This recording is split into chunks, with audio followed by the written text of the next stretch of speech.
Good morning everybody. Let's pa-breakfast sa mga alaga. Napakaaga. Ganyan kaming nagpapakain talaga dapat. Hindi yung minsan kasi may mga series of events nakakakain na lang sila. Ano na. Tirik na yung araw. Alas 7, alas 8 na sila kumakain. Dapat ganyan yung 6 pa lang. Yan ang pinaka-ideal na oras ng kainan para sa akin. No? Ito. Ang ideal na pagkain para sa kanila. Thunderbird Stag Developer. Maganda naman yung resulta sa amin.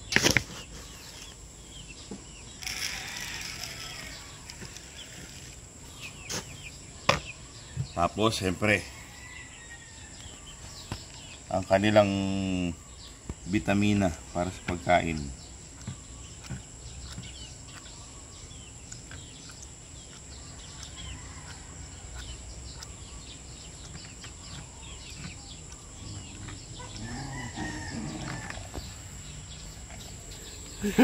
Nag-aaway.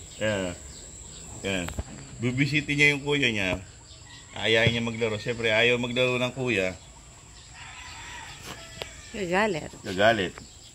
Yan, tapos tatakpan para di nila piliin.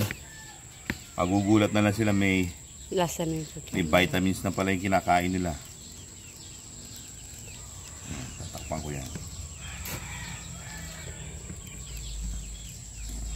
Sapat na sa maghapon yan. Ganyan karami. Kasi pag papalaking mga sisiw, dapat medyo marami yung pinapakain. Di katulad ng mga malalaki na nakatakal na yung pinakapagkain nila. Tapos syempre, ang kanilang maraming nagtatanong kung ano yung vitamins na binibigay ko. Kasi magaganda yung paglaki ng mga bulik Ang ganda ng mga buntot. Malaki sila sa edad nila.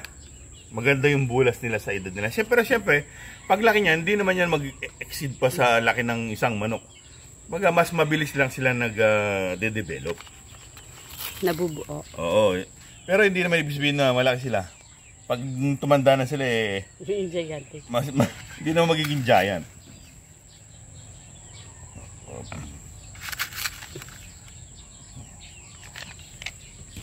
Progency. Mura lang tong Progency. Ordinary price lang, katulad lang din ng mga vitamins na nabibili sa mga poultry supply. Pareho halos ganun lang, mas mura pa nga siguro ng konti yan. Kasi ano lang ang kung bibili ka ng per box, 16 pesos lang ata per sachet. Hey! No fighting. Tilay. Amboy, please. Binibisit niya yung kuya niya. Kinakagat niya yung buntot. Amboy. Pero hindi naman pinapatulan ni Judge. Umaangil lang si Judge, pero hindi niya pinapatulan. Hindi niya kinakagat, hindi niya pinapatulan. Ano pa rin siya? Baga, nagpipigil pa rin. Pero yung isa, wala siya pakialam dahil hindi siya kinakagat. Umaangil lang to. Pwede. Busitin ko pa lalo. Ayun ako. Sana maging kasing galing siya ni Judge paglaki niya. Kasi si Judge, wala kang masasabi dyan sobrang galing niya. Nakadali na siya ng cobra. No? Hindi lang isang beses. Nakadali na rin niya na magnanakaw. Di ba? Basta, mahabang kwento.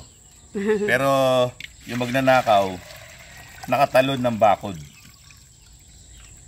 Tumalon siya ng bakod. Hindi ko siya naabutan. Kaya magtitira ako ng konti pa. Bakit mas konti ito? Kasi sa mga maliliit pa yan Yeah. Yan, babawasan ko lang ng tag-konti kasi meron pala akong yung mga pangalawa pala nandun. Yan, okay na sa kanila yan. ano yung kanila, iba yung inuman nila eh. Pero maganda yung pwesto ng mga pangalawang bulik. Nasa lilim. Ito mga naka-expose to sa environment eh.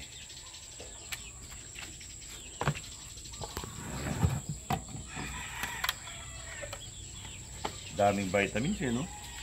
Kaya mga kaibigan, may mga bumibili ng manok, tinatawaran nila ng mura. Hindi nila alam nila kung ano ang mga expenses sa pag-aalaga ng manok, pero tinatawaran nila ng mura. Yung iba naman, syempre nag-aalaga lang sila ng ordinary alaga, yung pagkain, tubig lang. Yun. Ganun sila mag-alaga. Kaya kapag pinresyo ng mura, binibigay nila. Pero syempre, pare ako, hindi ko naman mabibigay ng murang presyo kasi kung bibili nila, tatawaran nila ng 1.5, di ba? Mga tandang. Hindi mo maibibigay ng 1.5 kasi sa pagkain lang at mga vitamins niyan, kulang na kulang pa yung 1.5 sa kinain nila, di ba? Yes, sir. Kaya hindi maibibigay talaga ng ganong halaga. Oh. Toka ng mga to para magkumala ngayong araw. But actually, hinati ko na sila. Hinati ko na yung mga bulik sa tagtatatlo. Tinanggal ko na si Genos dito. Nandun na sa harap. Yan, tagtatatlo. Kasi masyado na silang masikip. Nagtutukaan na sila. Kaya tinatlo-tatlo ko ngayon, hindi na naman sila nagtutukaan. Kasi, tingnan nyo naman, ang lalaki na talaga. Oh. Di ba? Ang lalaki na. Kailan ang 3 months nila? Sa 21. Maaga pa, ano pa mang date ngayon? 16 lang ngayon eh. So pa 3 months, imagine niyo. Pa 3 months pa lang yan. Kuha tayo ng isa. Kilatisin natin. Tabi ka muna, Amboy. Chu. Ngayon yung tatlo na lang sila. Medyo parang umiilap sila. Parang umiilap. Parang. Crap. Ang ating pinto. Ang ganda ang laki nila, ang ganda. Oh, proud pa tong isang to. Ang ganda, ang laki ng ganda ng katawan. Malambot sila. Hindi sila mataba, malambot. May pitso pa rin makakapa. May pitso pa rin naman sila. Hindi naman kasi syempre, yung mga medyo tandang or mga kakna, yung malapad na yung breast muscle, di ba? Ang mga ganito edad, makakapa mo talaga yung pinaka pitso, ayun oh. Pero sa paligid ng pitso, malambot. Parang nagde-develop pa. So ang ganda ng sukat, as in pati mga paa. Yung kay Aling Mimay, si Sky, nung bata yan ganito, ang haba ng mga paa. Sabi ko, mukhang matangkad to, kasing tangkad to ni Rudy ah. Pero hindi rin. Dahil katawan ng mama niya. Mag-i-stop lang din ng paglaki. Mabilis lang siyang nakarating doon sa laki niya. Pero mag-i-stop na eventually. Kung hanggang saan lang yung ibinibigay ng kanyang genes. Yung sa kanino siya nagmana. Nagmana siya sa nanay. Hindi katulad ni Rudy. Na papanood nyo naman si Rudy. Patangkad naman, high station talaga siya. Rudy. Hey! Amboy! Pag ikaw mabarog niyan. Hindi ka pa na... Ayan. Oh. Umalis yan. Oh, wag ka dyan. Nahihilig kasi makipaglaro yan eh. Oh. Di ba? Kaya... Progency. Hindi to ano ha. Hindi to paid sponsor ha. Ano lang talaga. Natutuwa lang talaga ako sa Progency. Actually hindi ako nakadiscover niyan eh. Si Aling Mimay ang nakadiscover ng Progency. O dito naman tayo. Ganon din kalalaki to. Malalaki din. Papalabasin mo sila. Ito mga to hindi papakainin ko muna. Mamaya ako napapalabasin ng mga yan kasi Pag pinalabas mo yan, Hindi na kakain. hindi na yan sila kakain. Ang ginawa ko nung una, P-comb dito, straight comb dito. Meron pa rin tinutuka dito na isang P-comb. Pinagpalit ko. Yung malaking straight comb, nilagay ko dito. Yung maliit na P-comb, nilagay ko dito. So, kuha tayo ng isang specimen dito na may papakita natin. Tik, tik, tik, tik, tik. Tik, tik, tik, tik, tik, tik, tik, tik, tik.